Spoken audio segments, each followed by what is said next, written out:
आपने ऑक्शन और सिलेक्शन और उसकी बात की है, तो आज एक कामरान टेसोरी साहब का क्लिप बड़ा वायरल है। वैसे मुझे नहीं मालूम कि ये कब का है, आजकल का है या वायरल बहरहाल आज है। ये कामरान टेसोरी साहब ने एक जगह तकरीब में कहा है कि आप वोट, या ज़ाहिर है वो अपनी पार्टी के लिए वोट मांगेंगे, मगर आप किसी और को वोट देंगे उसका फ़ायदा नहीं है, क्योंकि डब्बों से वो निकलना तो उनके लिए है नहीं। तो अब ये जो जमहूरियत के लिए निकलना, शैला साहबा, आपके ख्याल में इसमें कोई हर्ज है कि एक जमात निकले और कहे कि भाई मुल्क में जो चीज़ें नहीं हैं या जिस चीज़ को हम डिमांड करते हैं हम उसी का नारा लगा के निकल रहे हैं? इसको आप एहतजाज की डेफिनेशन दे दें, इसको जश्न मनाना कहते हैं या कुछ भी, इसमें कोई मसला है? मैं ये समझती हूँ कि जिसको जब एहसास हो जाए कि हमें जमहूरियत के लिए काम करना है, हाँ, और जमहूरी अंदाज से हुकूमत में आना है, ऑप्शन के तौर पर नहीं आना कि थर्ड ऑप्शन बना के कोई ले आए, तो ये बड़ी अच्छी बात है। लेकिन हमारे यहाँ के कुछ उसूल हैं। एक हमारा इस्लामिक कैलेंडर होता है और एक हमारा नेशनल होता है। ठीक है। ये मैं इसलिए कह रही हूँ कि जो हमारे यहाँ का रमज़ान के बाद की ईद है, अगर हम लोग के घरों में कोई मौत भी हो जाए तो जो ईद का दिन है उसको खामोशी से, जितना भी आपके घर में गम हो, आप उस ईद के दिन उस गम को एक साइड दिल में ज़रूर रखते हैं, लेकिन ईद की नमाज़ पढ़ने जाते हैं। सही है। आप सादा कपड़ा पहन लेते हैं लेकिन कोशिश करते हैं कि ईद में एक रमज़ान का वो होता है, तो उसमें आप घर में गम की फिजा नहीं लाते, सादा हो जाते हैं, खामोश हो जाते हैं। 10 मुहर्रम को आप अपने घर में शादी नहीं करते, नहीं रखते। ठीक है, ठीक है। इसी तरह बकरीद पे आपके घर में कुछ भी हो जाए, घर में मौत हो जाए, लेकिन सुन्नत इब्राहिमी आप अदा करते हैं। हाँ, नहीं, अब तो हर एक का डेकोरम चीजें क्या है। हाँ, तो अब ये जो 14 अगस्त है, मैं मानती हूँ कि ये इससे बड़ा हमारे लिए कोई दिन नहीं है नेशनल कैलेंडर में। सही बात है। और इसमें हम जो कुछ भी हमारे साथ हो, हमने शहीद जुल्फ़कार अली भुट्टो को फांसी हुई, लेकिन 14 अगस्त को 14 अगस्त की तरह मनाया। सही है। क्योंकि हमारी सियासत, हमारा जीना मरना इस मुल्क के लिए है, ठीक है। बीबी साहिबा की शहादत हुई, लेकिन 14 अगस्त को घर पे झंडे को भी लहराया गया, झंडे को बदला भी गया, और पाकिस्तान की सालमियत की बात की गई है। जो हमारी जमहूरी जद्दोजहद है उसके लिए बहुत सारे दिन है। ठीक। अगर इलेक्शन इसका नाम है, 14 अगस्त को नहीं लगाना, अगर नहीं, आप सब चीज़ों को दिल में ये देखिए, 14 अगस्त तो नाम ही इसका है कि मेरा एक मुल्क हो जहाँ मुझे अपने तौर तरीके, अपने मजहबी रिवायात के हिसाब से ज़िंदगी गुजारने का हक़ हो, जहाँ मेरे मुल्क में अक़लियतों को आज़ादी से उनके भी, यही है ना दुख।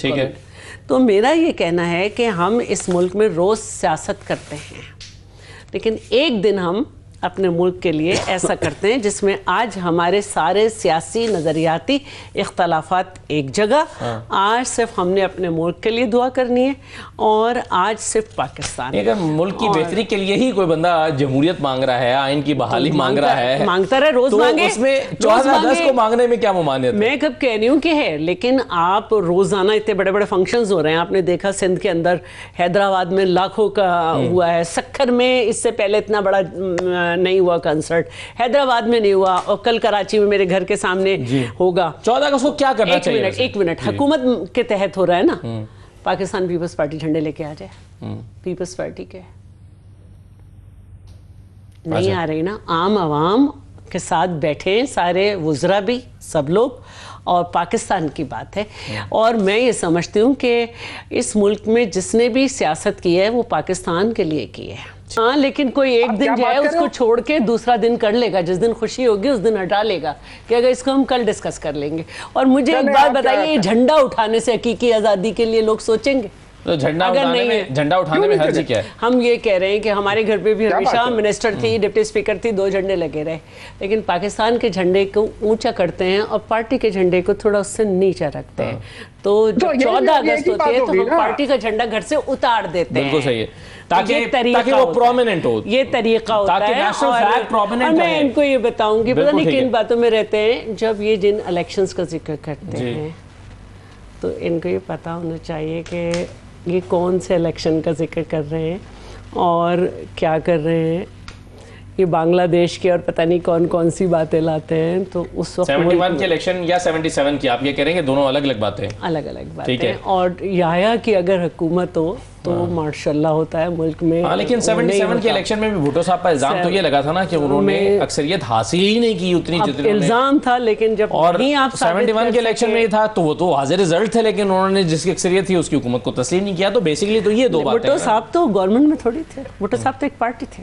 हाँ, लेकिन उन्होंने कहा तो था ना कि खबरदार कोई वहाँ की असेंबली ये तो उन्होंने अपनी पार्टी को कहा था ना। मुल्क में हुकूमत किसकी थी? मार्शल्लाह था, मार्शल्लाह था, लेकिन भुट्टो साहब ने पार्टीज तो तस्लीम तो नहीं करती किया था ना नहीं उस है, अक्सरियत पार्टीज तो को। करती नहीं है, क्योंकि आपके जो शेख मजीद थे उसने कहा था कि मेरी जो शर्तें हैं उसमें करेंसी अलग होगी, स्टेट बैंक अलग होगा, खर्च पॉलिसी अलग होगी। एक मुल्क में दो सिस्टम नहीं होते, इसलिए उन्होंने कहा था कि कोई उस पार्टी, हमारी पार्टी का वहाँ नहीं जाएगा। लेकिन मुल्क में हुकूमत जो थी ना याया खान की, बहरहाल ये एक बहुत भुट्टो लंबी साहब कोई बहस है। वजीर आजम या सदर नहीं थे, ठीक है, बिल्कुल सही है, मुल्क में लेकिन- याया खान था। चलिए तो उसके ये फैसले थे बहस चली वहाँ जाएगी। पे। लेकिन 27वीं तरमीम की, और उसमें भी NFC अवार्ड की बात कर रहे थे, जो बिलावल साहब ने बात की है। मैं शैला साहब जरा पहले आप, फिर मैं डॉक्टर मायूं के पास जाता हूँ।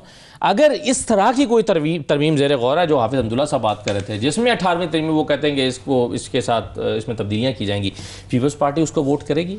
मैं समझती हूँ कि 18वीं तरमीम जिस हालात में हमने की, और उस वक्त पाकिस्तान पीपल्स पार्टी के पास सिंपल मेजॉरिटी भी नहीं थी। 126 सीटें थी नेशनल असेंबली की, और उस वक्त शायद 346 कंसेंसस डेवलप किया, हर पार्टी से लिए लोग, हर पार्टी से लिए, और बहुत कम इसमें डिसेंटिंग नोट थे। तो और उसके बाद सूबों को फ़ायदा भी हुआ है, और हम ये समझते हैं कि इस इलेक्शन से पहले भी मुसलसल, इस बजट से पहले भी मुसलसल रज़ा रब्बानी की बात आ रही थी कि हर दफ़ा NFC के बगैर ले आते हैं, क्योंकि मई 2016 से NFC ड्यू है, PTI ने भी नहीं कराया, और इस तरह बस एक वो कुछ पॉइंट्स पे उठाकर कर देते हैं। तो देखिए अब बहुत सारे पॉइंट्स जो है ना उनको रिकंसीडर करने की ज़रूरत है। पहले सिर्फ आप पहले पॉवर्टी नहीं होता था, पॉपुलेशन हो जाती थी, फिर उसके बाद सेंसस पे मसले आने लगे कि मुस्तकिल लोग कराची में पूरे पाकिस्तान से आकर नौकरी या रोज़गार के लिए आते हैं, उनकी फैमिलीज़ भी वहीं पे रहती हैं, लेकिन उनके NIC वगैरह सब उन्हीं जगहों के, उनको गिना नहीं जाता है। तो बहुत सारी चीज़ों को रिकंसीडर की ज़रूरत होती है, रिकंसीडरेशन की ज़रूरत होती है। पॉपुलेशन के साथ आपको बहुत कुछ देखना पड़ता है, तो इसलिए ज़रूरी है कि हम बैठें।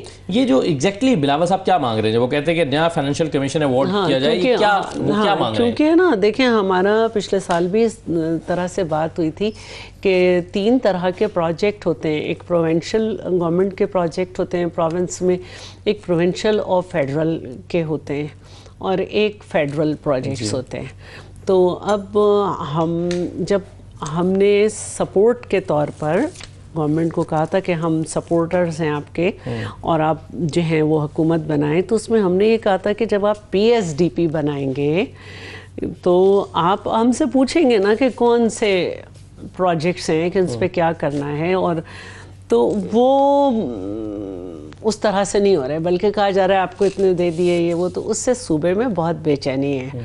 और मैं ये समझती हूँ कि बहुत सारी बातें ऐसी हैं जिस पे हुकूमत को प्रोविंसेस के साथ बैठना चाहिए, लेकिन जैसे बड़ी मुश्किल से CCI हुई, बड़ी मुश्किल से नेशनल इकनॉमिक काउंसिल की मीटिंग हुई, तो ये चीज़ों से बेचैनी बढ़ रही है अब। तो ये एक ज़रूरी हो गया है कि हम अपने फाइनेंशियल मैटर्स को बेहतर करने के लिए बैठें। अब अगर FBR काम नहीं कर रहा और वो अपना टारगेट उस तरह से अचीव नहीं कर रहा, सब एक ब्यूरोक्रेसी अपना स्टाइल लिए बैठी है, तो उसका खमियाजा सूबे क्यों भुगते? सही है, तो इसके लिए ये ज़रूरी है। मैं समझती हूँ कि एक ऐसे वक्त में कि मुल्क में अजीब तरह का माहौल है, ये सियासी बात होना बहुत अच्छी बात है।